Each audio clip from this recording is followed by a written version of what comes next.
Uou! Estamos de volta! Bom dia, boa tarde, boa noite para você, onde você estiver agora assistindo mais um vídeo do canal Sandeco. Essa é a continuação Backpropagation parte 3 e nós vamos falar sobre a regra delta, não é? Exatamente, a regra delta. Como é que nós vamos chegar nela? No último vídeo nós vimos essas 6 equações encontradas a partir das derivações que fizemos na Backpropagation parte 1, que foram essas equações aqui, e essas 4 últimas na Backpropagation parte 2. Eu expliquei muito bem, e se você ainda não viu esses vídeos, é importante que você volte nesses 2 vídeos, porque tudo aqui é em sequência, tá bom? E você pode encontrar, pelo menos o vídeo do Backpropagation parte 2, no card aqui em cima. Essas equações de derivação, né, do gradiente de W1, W2, W3 e W4 fazem referência a esta rede neural aqui que nós estamos acompanhando desde que a gente está mexendo com rede neural, né? Eu quero que você observe uma coisa curiosa nessas 6 equações dos gradientes dos pesos, tá bom? Veja que existem alguns termos que estão se repetindo. Por exemplo, esse A21 menos Y.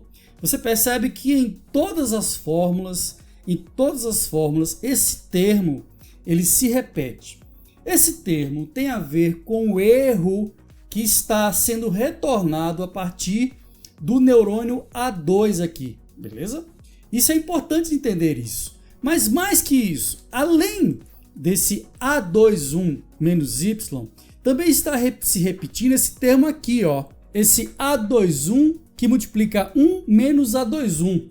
Eu não sei se você lembra, mas lá atrás, no Backpropagation parte 1 e no Backpropagation parte 2, nós encontramos esse termo, fizemos uma substituição.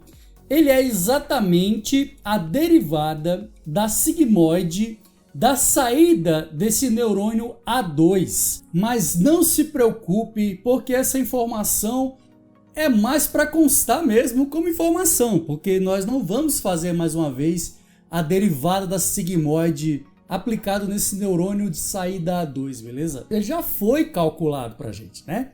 Então o que eu quero que você perceba são essas repetições. Eu vou fazer uma manipulação aqui em cima desses fatores que se repetem.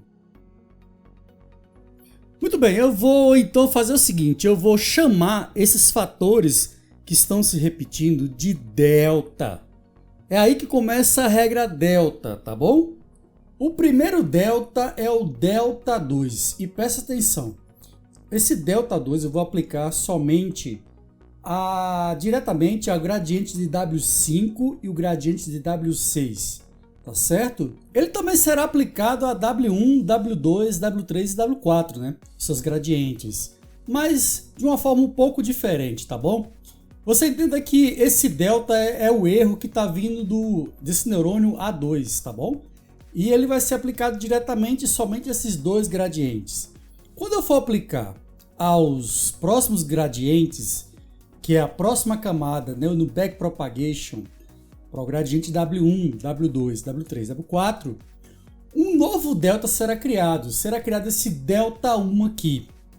Perceba que o delta 1 é o erro da camada onde está W1, W2, W3 e W4, né?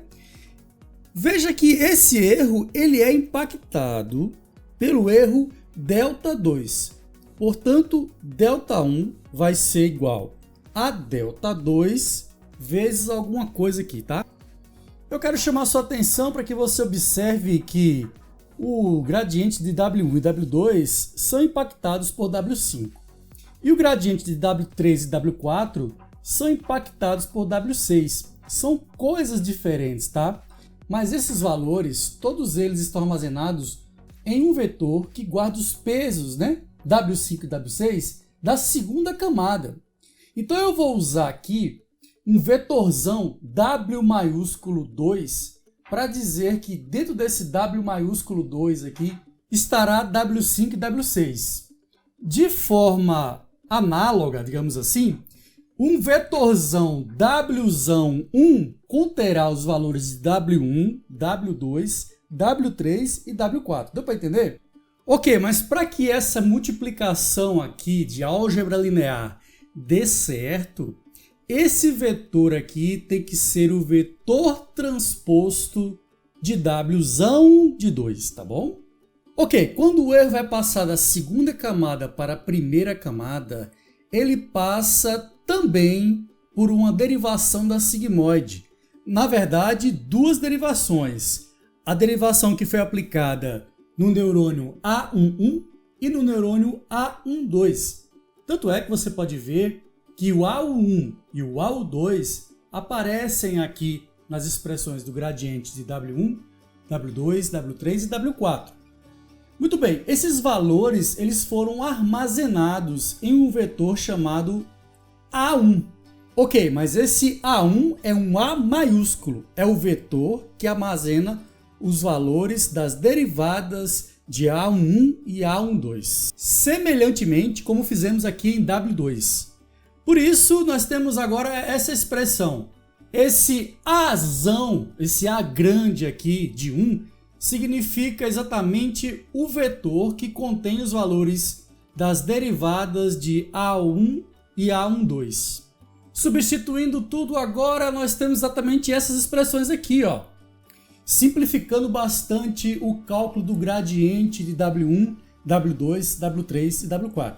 Só quero chamar a atenção o seguinte, esse ΔI aí, tanto o ΔI como o ΔI são vetores, tá bom?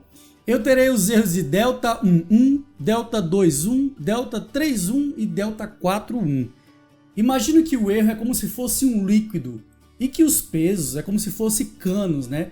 Se um líquido chegar na ponta, ele vai se dividir, entendeu? Então o erro também vai se dividir aqui entre os pesos, tá bom? Para finalizar, lembre-se que o valor de saída de A2 está armazenado nesse vetor Azão 2, tá bom? Que os valores de W5, W6, que são os pesos da segunda camada, estão armazenados aqui nesse Wzão 2. As saídas dos neurônios A11 e A12 estarão armazenados nesse vetor Azão 1. Os pesos W1, W2, W3 e W4 estarão nesse vetor Wzão 1, tá bom? Que tem a ver com a primeira camada. Por fim, são os valores de entrada de x, né? Simplesmente x. E por que eu estou fazendo tudo isso? Porque agora é que vem a simplificação mor. Eu vou usar todos esses vetores e usar a força da álgebra linear para simplificar os gradientes de W1, W2, W3, W4, W5 e W6. Eu vou começar então por W5 e W6, que é a segunda camada, né? Aqui que usa o W2 e o A2, tá bom? Então vai ficar mais ou menos assim, ó. Eu vou calcular de uma vez só todos os gradientes da segunda camada, que é esse gradiente de Wzão 2.